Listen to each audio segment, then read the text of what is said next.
Welcome to a little bit of a political science version of Austrian analysis.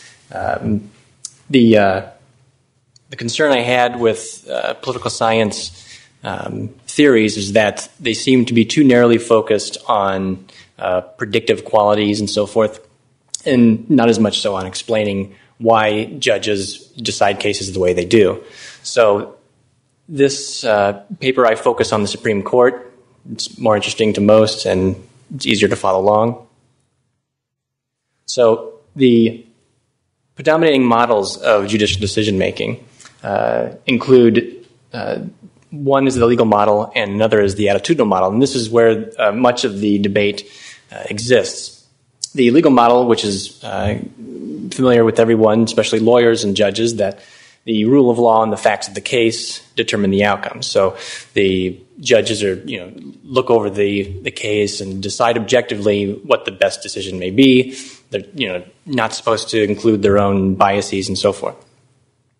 However, the attitudinal model, made popular recently by Siegel and Spaeth, posits that the legal understandings or the legal model, which is based on this observance of the rule of law, is hogwash.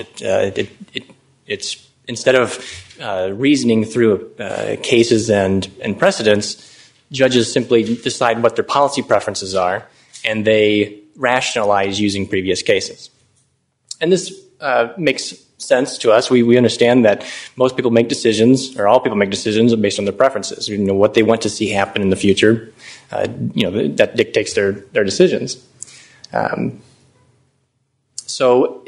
The problem I have with the two is that because of this narrow focus on predictability, one tries to kick the other one out. As Siegel and Spaeth put it, because they predict 7% of the cases more accurately than the legal models do, that they should be the one that exists, and we should throw out all considerations of the institution of legal training.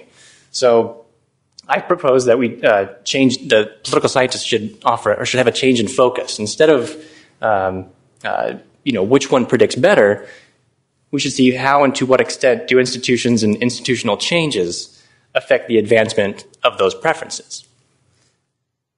Now, to give an example, the debate that's going on between the two, we can illustrate it with just a 16-year-old boy who wants to buy a car, his first car, and what's going on is let's imagine you have two camps. You have who want to predict what kind of car this boy is going to buy.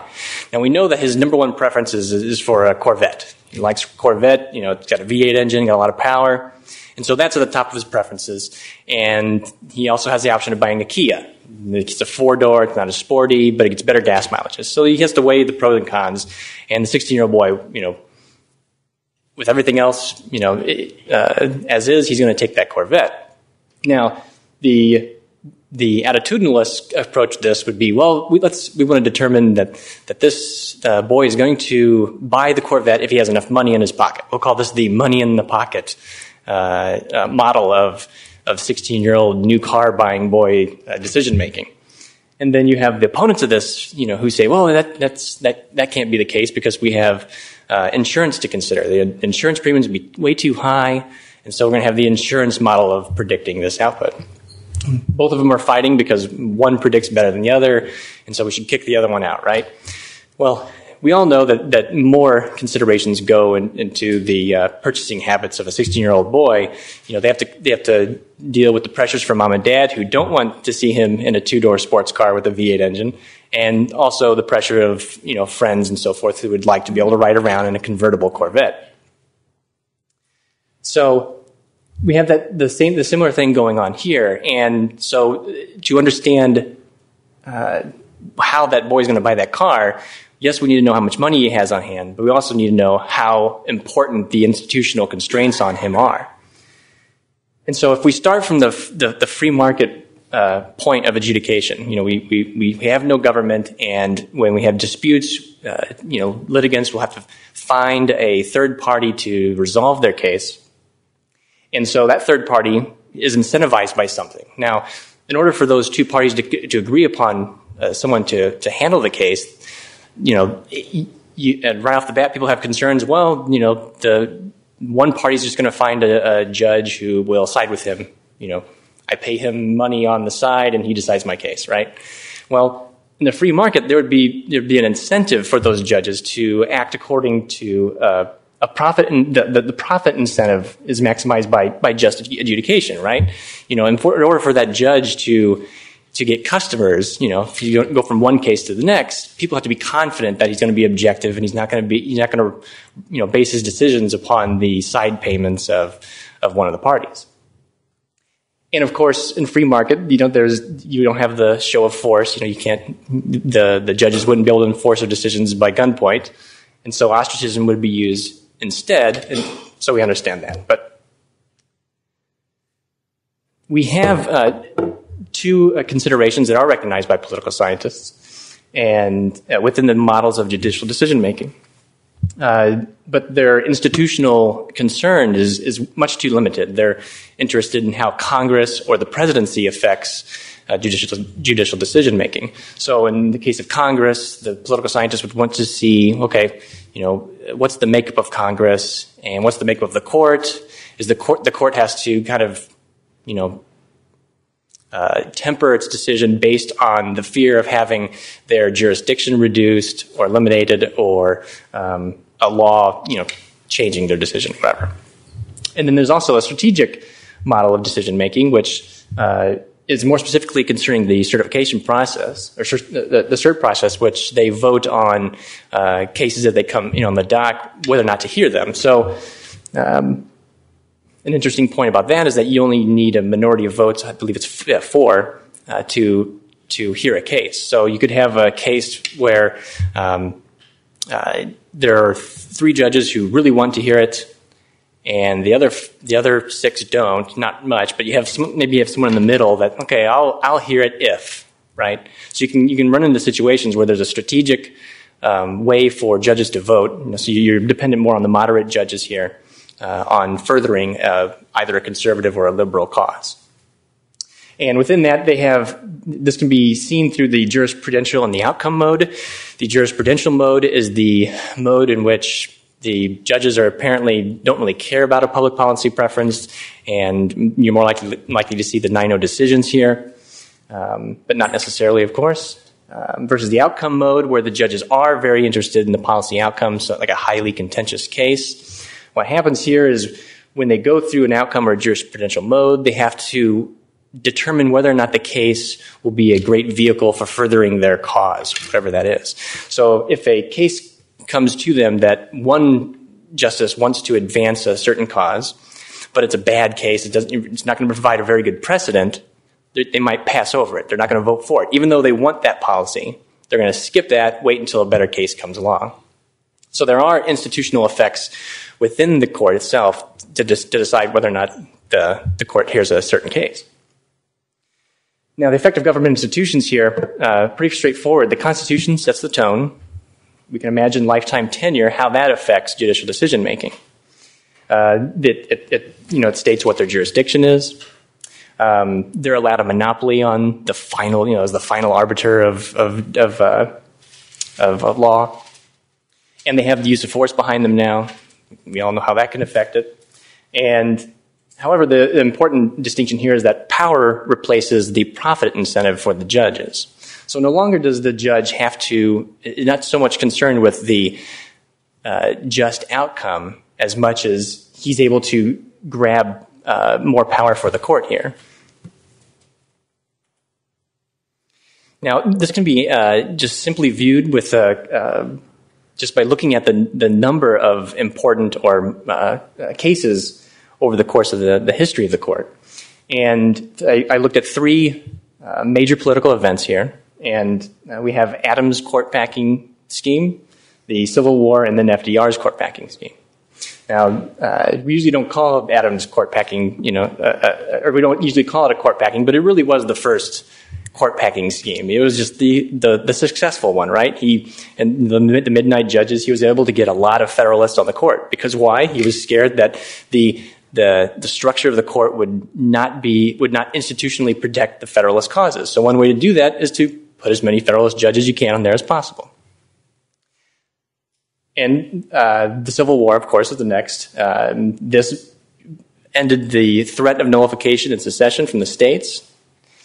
And we can see there that without a legitimate threat of the states, which that's part of this, that relates significantly to the free market example of judicial decision making. In a free market, this is the Jeffersonian idea of concurrent review, where the states would be able to decide for themselves whether or not they agree with it. Correct?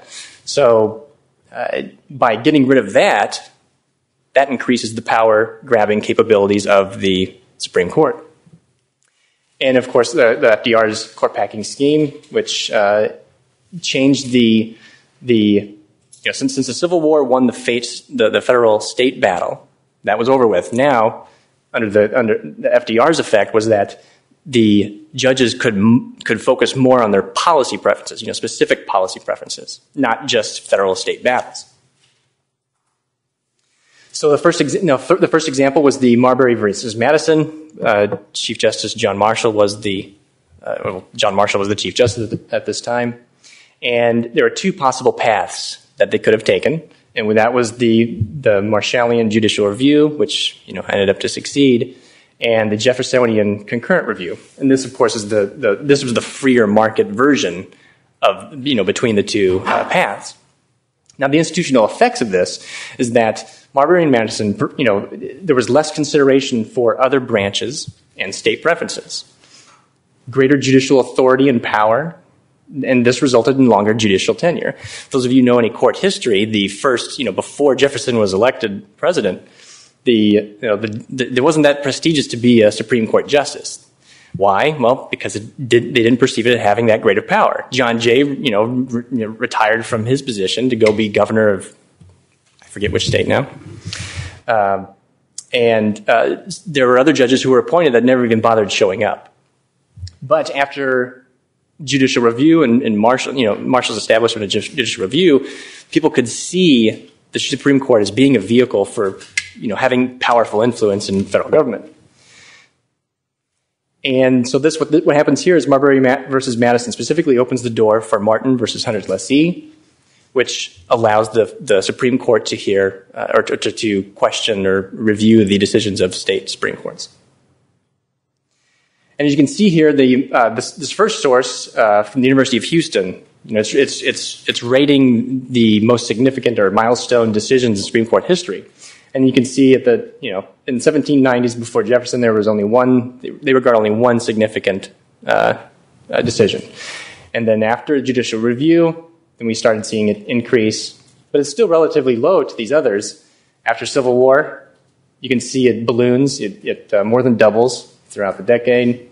And then we see in the 30s, once FDR's in power, you see almost another double of milestone decisions. This here is from Constitution.org, which is a lot more friendly with the limited government angle. And as you can see, they also place the kind of steady influence early, but then you see this after the Civil War. You see a doubling of the milestone decisions, and then again almost another doubling of the milestone decisions. And before you think that, okay, after all of this is done, the Supreme Court has settled the federal-state power structure. All the power is going toward them. The illustration of how a case that could seemingly be returning power back to the states, but really doesn't, can be illustrated by the District of Columbia versus Heller. This was the handgun case, and while this was a celebration at first glance, U.S. versus Dorson and Mullinex versus the BATF illustrates how the Supreme Court was able to grab power or grab influence in this right to bear arms area, because the first or these two in both opinions, Scalia and I don't know if he wrote the other one, but they stated that Heller, the supposedly Second Amendment protecting case, didn't allow unlimited access to the right to bear arms, and that you could. And so now we have two cases built upon this, the first, but end up they create more powerful influence from the Supreme Court over the right to bear arms. And so the Austrian approach to understanding judicial decision-making can be illustrated with Garrison's comparison, or his two causes of depressions. Illustrating that inflation, on the one hand, can cause it as it did during the Great Depression, and then expanding fiscal policy, such as taxing and spending, to create later depressions. The same thing can be said for judicial decision-making. There are two influences on Supreme Court decision-making. The preferences of the justices themselves and the institutions that incentivize their use of them or constrain them. And so again, I recommend a change in focus for political scientists. We know that preferences matter. This is something that economists have known for some time. Why it took until 2002 for political scientists to settle upon that is kind of funny, but so the change of focus should be, how does institutional changes, how do they affect the advancement of a justice's preferences? Thank you.